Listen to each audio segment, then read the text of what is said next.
Hello guys. तो इस video से हम स्टार्ट करेंगे अपना नेक्स्ट टॉपिक जो कि है पीएल एसक्यूएल। ठीक है। तो पीएल एसक्यूएल पढ़ने से पहले हम इसका स्कोप थोड़ा देख लेते हैं कि स्कोप इससे कैसे क्वेश्चंस पूछे जाते हैं। तो अगर आप प्रीवियस ईयर्स उठाओगे तो आपको पता लग जाएगा कि इससे ना बहुत ऊपर ऊपर से क्वेश्चंस पूछे जाते हैं। कभी से प्रोग्राम नहीं आता है एज सच, हमसे पूछा जाता है मेनली कर्सर्स के बारे में। ठीक है। तो कर्सर्स क्या होते हैं तो वो हम डिटेल में देखेंगे, लेकिन बाकी ये चीज आपको जानना इसको बहुत ज़्यादा जरूरी है क्योंकि हर एक बार इसका क्वेश्चन जरूर आया है। ऐसा नहीं है कि ये पार्ट इग्नोर रहा हो। ठीक है। कभी ना कभी ये पूछ लेंगे कि पीएल एसक्यूएल क्या होता है। ठीक है। एडवांटेजेस पूछ लेंगे पीएल एसक्यूएल की क्या होती है। ठीक है।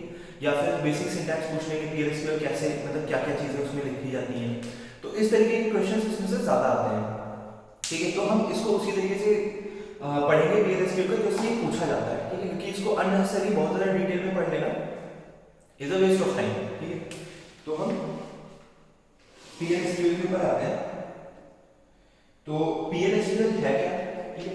तो इसको बोलते हैं प्रोग्रामेबल एसक्यूएल। ठीक है। काफी जगह इसको बोलते हैं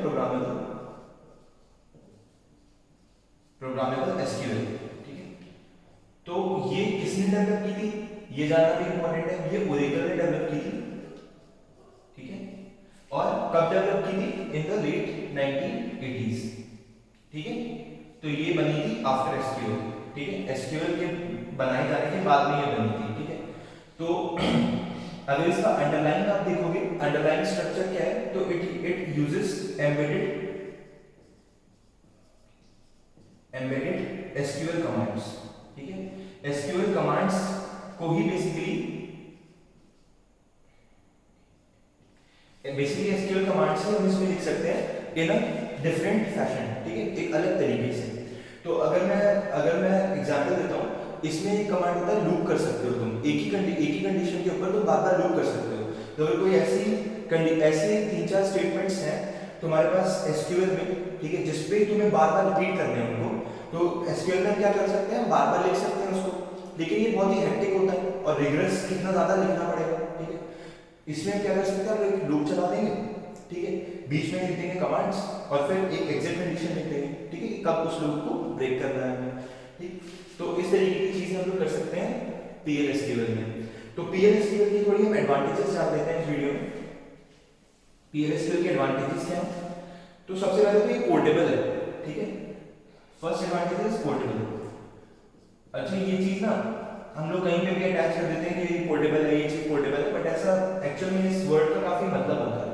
पोर्टेबल का मतलब ये होता है कि आपने कोई कोड अपने कंप्यूटर पे लिखा, ठीक है, वो रन कर गया स्मूथली। आप अगर किसी और कंप्यूटर, किसी और मशीन के लिए भी इसको चलाना चाहोगे तो वो सेम कोड रन करेगा। इन द सेंस आपने क्या किया, अपनी मशीन पे कोड लिखा, ठीक है, उसको कंपाइल किया, कंपाइल करने के बाद एक ऑब्जेक्ट फाइल जनरेट होती है। वही ऑब्जेक्ट फाइल ले लो आप और किसी और कंप्यूटर पे रन कर दो, तो वहां पे भी वो सक्सेसफुली रन करती है। तो इसका मतलब वो कोड क्या है, पोर्टेबल कोड है। ठीक है। नेक्स्ट एडवांटेज हम लोग जान लेते हैं। नेक्स्ट एडवांटेज क्या है, लाइट वेट है। ठीक है, लाइट वेट। तो यार ये जो लाइट वेट का कंसेप्ट होता है, ये बेसिकली यूजुअली जो हम लोग देखते हैं ये अमाउंट ऑफ कोड पे डिपेंड करता है कि कितना कोड हमें एक पर्टिकुलर क्वेरी को फुलफिल करने के लिए लग रहा है। तो वो उस सेंस में उसको कहते हैं कि लाइट वेट है। ठीक है। और जो इसका ऑब्जेक्ट कोड भी होता है वो भी बहुत ज्यादा बड़ा नहीं होता है। ठीक है। तो इसलिए हम बोलते हैं इसको लाइट वेट है।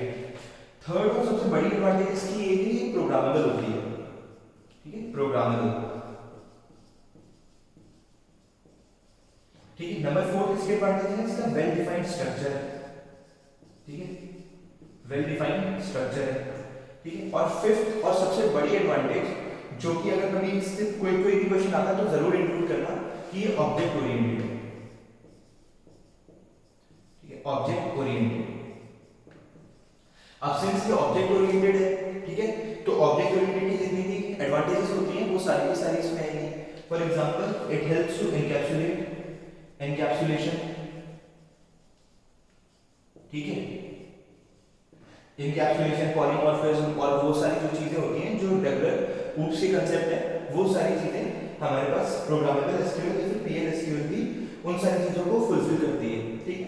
उसके बाद और क्या एडवांटेजेस है पीएलएसक्यूएल की? पीएलएसक्यूएल एक ऐसी लैंग्वेज भी है जो कि वेब पेजेस को बनाना, वेब पेजेस भी जनरेट किए जा सकते हैं, ठीक है, इससे सर्वर पेजेस और web pages can also be generated through PLSQL, ठीक है, server pages, server pages. Additionally it is faster as compared to SQL, SQL से फास्ट होती है ये, ठीक है। इन डेटाबेस को अगर तुम्हें एक्सेस करना है, मैनिपुलेट करना है, तो ये फास्टर होती है एज कंपेयर्ड टू एसक्यूएल। और एक एडवांटेज इसकी और हो सकती है एसक्यूएल पीएलएसक्यूएल की, कि जब भी हम कोई भी एसक्यूएल को एग्जीक्यूट कराते हैं तो वो हमेशा ना उसके जो कमांड्स होते हैं वो लाइन बाय लाइन रीड होते हैं, ठीक है, लाइन बाय लाइन वो जाता है, जो मेन प्रोसेसिंग यूनिट है उसके पास जाते हैं कमांड्स और फिर आगे आगे फेच होते हैं, ठीक है। मतलब यहाँ पे एक कमांड रीड किया, एग्जीक्यूट हुआ, फिर रीड किया, फिर एग्जीक्यूट हुआ, ठीक है, मतलब रीड किया, कन्वर्ट हुआ, एग्जीक्यूट, रीड कन्वर्ट एग्जीक्यूट, इस तरीके से काम होता है, ठीक है, रेगुलर एसक्यूएल में। बट पीएलएसक्यूएल में क्या होता है, हम जो बैच ऑफ कमांड्स हैं उनको भी हम एक साथ कन्वर्ट कर सकते हैं, ठीक है, मतलब पूरे जो बेसिकली कह सकते हो कि पीएलएसक्यूएल इज कंपाइल्ड, ठीक है, और एसक्यूएल इज इंटरप्रेटेड, ठीक है, कि उसका पहले क्या होता है, एसक्यूएल के कमांड को इंटरप्रेट करते हैं इंटरप्रेटर से, उसके बाद उसको एग्जीक्यूट कराते हैं, ठीक है। लेकिन इसमें क्या होता है कि अगर 5-6 लाइंस एक साथ है तो एक साथ ही वो कन्वर्ट हो जाएगी, कंपाइल हो जाएगी और उसके बाद उनको लाइन बाय लाइन एग्जीक्यूट कराते हो। तो ये भी एक काफी बड़ा एडवांटेज होता है पीएलएसक्यूएल के पास, यार क्या लिखती है, ठीक है, ये हो गया पीएलएसक्यूएल के पास, ये भी एक एडवांटेज होती है, ठीक है। तो ये सारी एडवांटेजेस के बीच पीएलएसक्यूएल डिफाइंड होती है ना। अब हम पीएलएसक्यूएल का बेसिक सिंटैक्स देख लेंगे कि हर एक स्ट्रक्चर ऑफ प्रोग्राम क्या होता है। अगर कोई भी प्रोग्राम पीएलएसक्यूएल में हमें लिखना है तो उस प्रोग्राम का स्ट्रक्चर क्या होगा।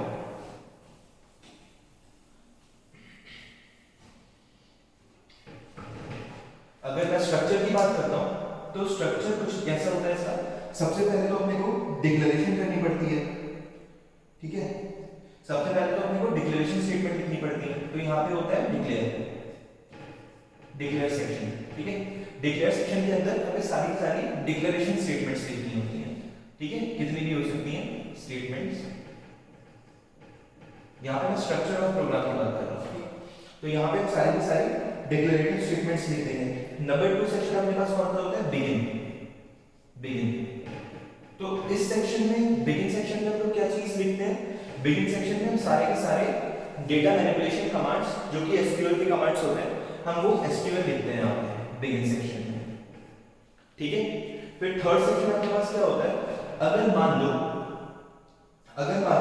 हमें कोई भी एक्सेप्शन हैंडलिंग के रूल्स देने हैं, ठीक है। अगर कोई एक्सेप्शन जनरेट होता है during compiling this program, since oops exception handling भी प्रोवाइड करेगा, है ना। तो अगर कोई एक्सेप्शन जनरेट होता है तो क्या कैसे उसको हैंडल करना है, तो एक्सेप्शन हैंडलिंग के रूल्स हम देते हैं यहाँ पे, ठीक है। यहाँ पे एक्सेप्शन सेक्शन होता है, एक्सेप्शन सेक्शन हो गया, यहाँ पे हम उसके रूल्स दे देते हैं, है ना। एंड फोर्थली हमारे पास क्या होता है, एंड टैग होता है, ठीक है, कि यहाँ पे हमारा प्रोग्राम एंड कर रहा है। तो अच्छा, ठीक है, तो इस तरीके से हम किसी भी एसक्यूएल कोड को लिखते हैं। यहाँ पे बिगिन भी होता है, ठीक है, ये आता है, यस बिगिन शायद मिस हो गया है यहाँ पे, ठीक है। तो अगर ना हो तो आप लिख लेना, पहले बिगिन होता है, उसके बाद हम डिक्लेरेशन लिखते हैं, ठीक है, उसके बाद स्टेटमेंट्स लिखते हैं डिक्लेरेशन की। ओ वेट, सॉरी, बिगिन नहीं होता है यहाँ पे, ठीक है, डिक्लेयर से चालू होता है। डिक्लेयर के बाद हम डिक्लेरेटिव स्टेटमेंट्स लिखते हैं। बिगिन के अंदर हम एक्चुअल में एसक्यूएल स्टेटमेंट्स लिखते हैं, एक्सेप्शन के अंदर हम रूल्स लिखते हैं, ठीक है। देन फाइनली एंड आता है हमारे पास, ठीक है, कि हमारा प्रोग्राम यहाँ पे एंड कर रहा है, ठीक है। तो डिक्लेयर का जो है, डिक्लेयर बेसिकली अगर मान लो कोई भी वेरिएबल, नया वेरिएबल यूज करना है हमें, तो हम उसको यहाँ पे डिक्लेयर करते हैं। अभी हम जब प्रोग्राम लिखेंगे तब ये चीज क्लियर हो जाएगी। चलो एक प्रोग्राम ही लिखते हैं, ठीक है। सपोज डिक्लेयर और मैं स्टेटमेंट को चेंज कर रहा हूँ, ठीक है, स्टेटमेंट को चेंज कर रहा हूँ और मैं यहाँ पे वेरिएबल को डिक्लेयर कर रहा हूँ, ठीक है। एक मैं वेरिएबल को डिक्लेयर कर रहा हूँ, वेरिएबल का नाम है मैसेज, ठीक है, मैसेज वेरिएबल का नाम है। स्पेस देके मैं उसका टाइप लिखूंगा, ठीक है, सपोज वो 20 लेंथ की फील्ड मैंने डिक्लेयर की, उसके बाद इसकी वैल्यू असाइन करने के लिए मुझे ये चीज यूज करनी पड़ती है। ठीक है, ये दो मतलब ये कोलन और इक्वल टू। ठीक है, उसके बाद मैं इसकी वैल्यू डाल दूंगा यहाँ पे, इसकी वैल्यू क्या डालनी है अपने को, हेलो वर्ल्ड सपोज। ठीक है, हेलो वर्ल्ड, ये मैंने इसकी वैल्यू डाल दी और यहाँ पे उसको खत्म कर दिया। ठीक है, अब बिगिन के अंदर मेरे को क्या लिखना पड़ता है, एसक्यूएल लिखनी होती है। ठीक है, बट यहाँ पे एसक्यूएल नहीं, यहाँ पे हम एक कमांड यूज करेंगे जो कि dedicated to PL SQL command है। वो कमांड होता है dbms। ठीक है, dbms underscore output dot put line, put underscore line, और उसके बाद यहाँ पे मैसेज। ठीक है, मैसेज और ये सेमीकोलन। ठीक है, एक्सेप्शन हैंडलिंग रूल्स हम नहीं देंगे क्योंकि हमें नहीं लगता कि इस प्रोग्राम में कोई एक्सेप्शन आएगा, तो हम इस चीज को हटा देंगे एंड देन एंड कर देंगे अपने प्रोग्राम को। तो बेसिकली फिर रन करेंगे इसको जब, तो आफ्टर रनिंग हमारे स्क्रीन पर प्रिंट हो जाएगा हेलो वर्ल्ड। ठीक है, और नीचे लिख के आ जाएगा PL SQL query successfully completed. तो इस तरीके से कोई भी पीएल एसक्यूएल का प्रोग्राम लिखेंगे, और नेक्स्ट वीडियो से हम डिस्कस करना चालू करेंगे जो अपने पास मेन टॉपिक्स हैं पीएल एसक्यूएल के। तो इस वीडियो का यहीं पे अंत करते हैं, और इस वीडियो से रिलेटेड जो नोट्स हैं वो आपको हमारी वेबसाइट में मिलेंगे, इसका लिंक आपको डिस्क्रिप्शन बॉक्स में मिलेगा।